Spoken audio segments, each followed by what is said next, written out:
Corona আবহে রাজ্যবাসীকে বাজি থেকে দূরে থাকার অনুরোধ জানিয়েছে রাজ্য সরকার। প্রশাসনের এই পদক্ষেপে খুশি পরিবেশ কর্মীরা, যদিও তারা এর থেকে অতিরিক্ত আরো কিছু পদক্ষেপ চাইছেন। কি চাইছেন তারা সে কথা শুনবো, কিন্তু তার আগে সাধারণ মানুষ কি বলছেন। আমাদের প্রতিনিধি শ্রাবন্তী কথা বলেছিলেন সাধারণ মানুষের সঙ্গে, তারা কি চাইছেন আসুন শুনে নিই। দেখো, সাধারণ মানুষের মতামত এখানে অত্যন্ত গুরুত্বপূর্ণ। যখন রাজ্য সরকার সরাসরি তাদের কাছে আবেদন রাখছেন কালী পুজোয় বাজি না ফাটাতে, কি বলছেন তারা একটু জানবার চেষ্টা করব। রাজ্য সরকার সরাসরি সাধারণ মানুষের দিকে জানাচ্ছে যে কালী পুজোতে না বাজি ফাটানো হয়, আপনার মতামত? না, চিকিৎসকরা যেরকম বলছে বা পরিবেশ কর্মীরা যেরকম বলছে যে বাতাসে যে বায়ু দূষণের মাত্রা অনেক বেড়ে গেলে করোনা যারা আক্রান্ত তাদের ফুসফুসে একটা ক্ষতি হতে পারে। তো আমাদের অঞ্চল বা সবই অঞ্চলে প্রচুর মানুষ করোনায় কিন্তু অলরেডি আক্রান্ত হয়ে রয়েছে। তো তাদের দিকে মাথায় রেখে, তাদের কথা মাথায় রেখেই আমাদেরকে এটা সম্পর্কে সম্পূর্ণরূপে মানবিক দৃষ্টিভঙ্গি দিয়ে দেখতে হবে এবং আমাদের যে কোনো ধরনের বাজি, নিষিদ্ধ বাজি এবং যে কোনো ধরনের বাজি আমাদের ফাটানো আমাদের বন্ধ রাখতে হবে। কালী পুজোয় বাজি ফাটাবেন না তাহলে?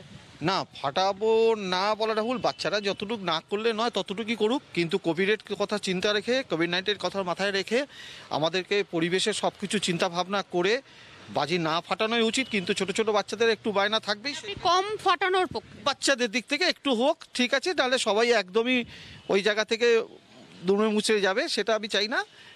এবং কোভিডের দিকটা নজর রেখেই সবকিছু করা হোক। কেউ বলছেন একদম নয়, কেউ বলছেন কম ফাটানো হোক। একটু জানতে চাইবো যে যেখানে আপনারা অনেকেই বলছেন বাজি না ফাটানো হোক, একটা স্মল স্কেল ইন্ডাস্ট্রি, সেখানকার মানুষরা তো তাকিয়ে রয়েছে তাদের বাজি বিক্রির দিকে।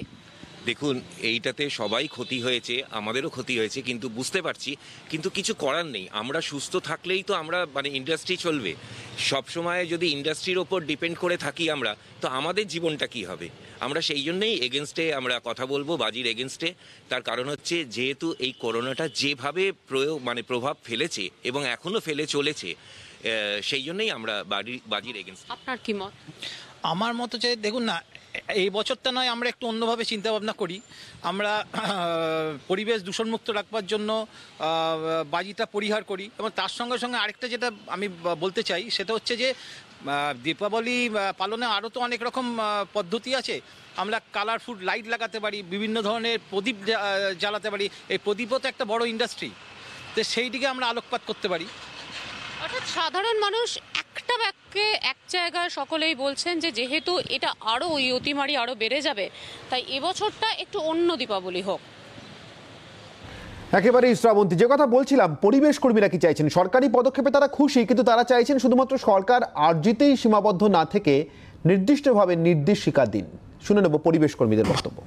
ভালো, কিন্তু এটা একদম খুব ভালো নয়, এবং আইনের এখানে যদি একটা প্রভিশন না থাকে তাহলে কিন্তু ব্যাপারটা ওই একটা খাতায় কলমে একটা অ্যাপিলের মতো হয়ে যাবে, সেটা যেন না হয়।